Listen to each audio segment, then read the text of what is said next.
नमस्कार दोस्तों, हमारे YouTube चैनल टेक्नोलॉजिकल धमाका में आपका स्वागत है। टेक्नोलॉजिकल धमाका में आपको नई नई कंप्यूटर स्किल्स सीखने के लिए मिलेंगी और जो पेड कोर्सेस है वो भी आपको इस चैनल पे फ्री में उपलब्ध किए जाएंगे और वह भी हिंदी लैंग्वेज में। तो जल्दी से इस चैनल को सब्सक्राइब करो और बेल आइकन को प्रेस करो ताकि आपको हर एक वीडियो की अपडेट सबसे पहले मिल सके। इस वीडियो में हम एसक्यूएल के बारे में जानेंगे। एसक्यूएल के बारे में कुछ बेसिक कॉन्सेप्ट्स हम इस वीडियो में सीखने वाले हैं और आने वाली वीडियोस में हम एक प्लेलिस्ट चलाएंगे जिसमें हम एसक्यूएल से रिलेटेड जो भी कॉन्सेप्ट आज हम देखने वाले हैं उसे डिटेल में सीखने वाले हैं और उसका उपयोग भी ओरेकल एसक्यूएल सॉफ्टवेयर में करके देखने वाले हैं। और यह एसक्यूएल का पेड कोर्स है जो मैं आपको इस चैनल के थ्रू फ्री में उपलब्ध करने जा रहा हूँ, तो इसका लाभ जरूर उठाइए। तो चलिए शुरू करते हैं। एसक्यूएल यानी कि स्ट्रक्चर क्वेरी लैंग्वेज। एसक्यूएल में जो है वो डेटाबेस मैनेजमेंट के लिए यूज किया जाने वाली लैंग्वेज है। बहुत ही एक सिंपल लैंग्वेज है। एसक्यूएल इस लैंग्वेज में कुछ सब लैंग्वेजेस भी आते हैं। तो जैसे कि यहाँ पर आप देख सकते हैं 6 मेजर सब लैंग्वेजेस है। हम एक एक करके देखेंगे। फर्स्ट है DDL यानी कि डेटा डेफिनेशन लैंग्वेज। ये लैंग्वेज डायरेक्टली डेटा के स्ट्रक्चर के ऊपर काम करता है। डेटा मैनिपुलेशन लैंग्वेज यानी कि DML, यह जो भी डेटा हमारे स्ट्रक्चर में इंसर्ट किया हुआ है उसे मैनिपुलेट करने का काम DML कमांड्स करता है। DRL या फिर उसे DQL भी कहते हैं यानी कि डेटा रिट्राइवल लैंग्वेज या फिर डेटा क्वेरी लैंग्वेज। नेक्स्ट है TCL यानी कि ट्रांजैक्शन क्वेरी लैंग्वेज या फिर उसे हम कह सकते हैं ट्रांजैक्शन कंट्रोल लैंग्वेज। नेक्स्ट है DCL data control language and last one is SCL that means session control language.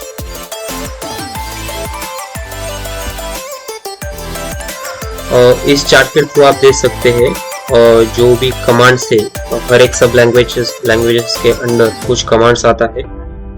यहाँ पर आप इसका स्क्रीनशॉट भी ले सकते हैं ताकि आप इसे आसानी से याद कर सकें। और फर्स्ट जो हमने DDL लैंग्वेज देखा यानी कि डेटा डेफिनेशन लैंग्वेज देखा, जैसे कि मैंने बताया वो डायरेक्टली स्ट्रक्चर पे काम करता है। तो स्ट्रक्चर क्रिएट करने के लिए सपोज वो वन टेबल हमें क्रिएट करना है तो उसे जो नेम देना है या फिर उसका नेम चेंज करना है, वो ड्रॉप करना है या फिर उसमें जो डेटा है वो निकाल देना है। सिर्फ स्ट्रक्चर वैसा ही रहना चाहिए लेकिन सिर्फ डेटा उसका जो है वो निकाल देना है। तो ये सब काम जो है ये DDL कमांड्स करती है। तो 5 DDL कमांड्स यहाँ पे हम दे सकते हैं। फर्स्ट है क्रिएट जो टेबल क्रिएट करने के लिए यूज किया जाता है। अल्टर, इसमें हम कॉलम ऐड या ड्रॉप कर सकते हैं, कॉलम का नेम डेटा टाइप चेंज कर सकते हैं। ट्रंकेट यानी कि जो डेटा हमने फिलअप किया है वो पूरा डेटा वहां से निकाल दिया जाता है परमानेंटली, लेकिन जो स्ट्रक्चर है वो रिमेन सेम रहता है।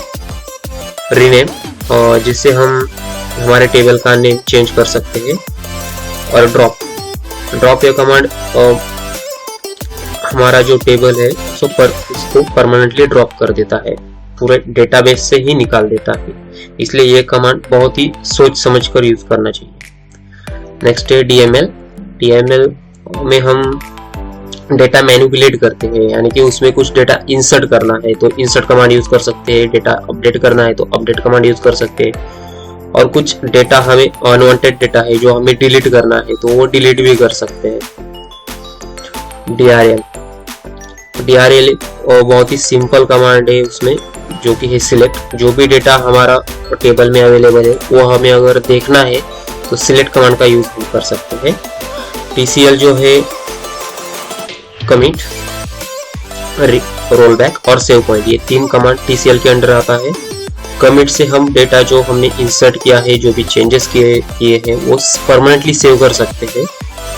रोल बैक कमांड, तो रोल बैक कमांड जो भी डेटा हमने सपोज कुछ डेटा कमिट किया उसके बाद अगर हमने डेटा डिलीट किया तो उसे रोल बैक करने के लिए, अगर वह डेटा हमें फिर से चाहिए तो रोल बैक कमांड हम यूज कर सकते हैं। यानी कि इन शॉर्ट अगर हम समझे तो कंप्यूटर के रिसाइकल बिन का काम जो है वो रोल बैक करता है। सेव पॉइंट इस कमांड से हम एक पर्टिकुलर पॉइंट पर फिर से आ सकते हैं और वहां से स्टार्ट कर सकते हैं। डीसीएल कमांड, डीसीएल कमांड दो ही है, ग्रांट और रिवोक।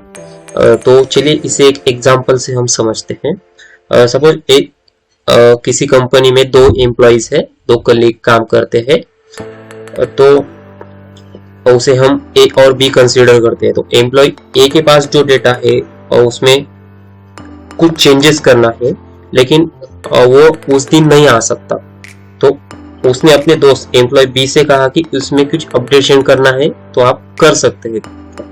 अगर वो कर सकता है भी तो उसे पहले एम्प्लॉय ए को अपडेट के लिए ग्रांट देना पड़ेगा, यानी कि परमिशन देना पड़ेगा। अगर एम्प्लॉय ए अपडेट के लिए ग्रांट देते हैं एम्प्लॉय बी को, तो एम्प्लॉय बी सिर्फ और सिर्फ उस टेबल में अपडेट का ही काम कर सकते हैं, ना कि न्यू डेटा इंसर्ट कर सकते हैं ना फिर कोई डेटा डिलीट कर सकते हैं।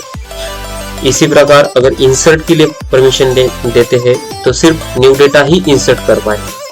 इस प्रकार जिस भी कमांड के लिए हम परमिशन देते हैं ग्रांट थ्रू, तो वही कमांड जो दूसरा बंदा है वो यूज कर सकता है। और रिवोक, जो भी परमिशन दिया है वो तो हम परमानेंटली रख नहीं सकते, तो उसे वापस लेने के लिए रिवोक कमांड हम यूज कर सकते हैं। यह है डेटा कंट्रोल लैंग्वेज। इसे हम सिर्फ नाम से जान लिया, उनके फंक्शंस जान लिए। इसे हम आगे जो भी वीडियोस आने वाले हैं उसमें डिटेल्स में देखने वाले हैं, और ओरेकल एसक्यूएल में उसका उपयोग भी करके देखने वाले हैं। तो आइए जानते हैं ओरेकल एसक्यूएल की कुछ डेटा टाइप्स है। पहला है नंबर। तो number it is used to insert numeric values for table और इन द टेबल। और टेबल में जो भी इंटीजर वैल्यू या फिर जो भी न्यूमेरिक वैल्यू 1 2 3 4 लाइक दैट जो वैल्यूज है वो अगर हमें इंसर्ट करना है तो टेबल क्रिएट करते वक्त हमें वहाँ पे डेटा टाइप देना जरूरी है, यानी कि हमारे सिस्टम को बताना जरूरी है इस कॉलम में नंबर ही आएंगे। तो सपोज हम आईडी नाम का कॉलम क्रिएट कर रहे हैं, तो आईडी के बाद हमें नंबर लिखना होगा, तभी उस कॉलम में नंबर्स लिए जाएंगे। और अगर हम स्ट्रिंग वैल्यू इंटर करने का प्रयास करेंगे तो वो एक्सेप्ट नहीं करेगा सिस्टम। सेकंड है इंटीजर, यानी कि उसे हम लिखते हैं शॉर्ट में INT। तो इंटीजर जो है वो भी सेम नंबर की तरह ही है, वो भी इंटीजर वैल्यू या फिर न्यूमेरिक वैल्यू इंसर्ट करने के लिए ही यूज किया जाता है। नेक्स्ट है varchar, और आगे लिखा है ब्रैकेट में साइज। तो जैसे हमने देखा इंटीजर और नंबर के लिए है, तो varchar कैरेक्टर फंक्शन के लिए, यानी कि ABCD से जो भी नाम बनते हैं उसके लिए varchar डेटा टाइप हम यूज करते हैं। और उसके आगे जितना भी साइज होने वाला है हमारे शब्दों का, और जैसे कि ABCD ये 4 साइज हो गया, तो हमें आगे 4 लिखना है। अगर हमें पता है कि इस पूरे कॉलम में 10 से ज्यादा लेटर नहीं आने वाले, तो हम साइज 10 दे सकते हैं, 20 भी दे सकते हैं, 30 भी दे सकते हैं, एज पर आवर रिक्वायरमेंट।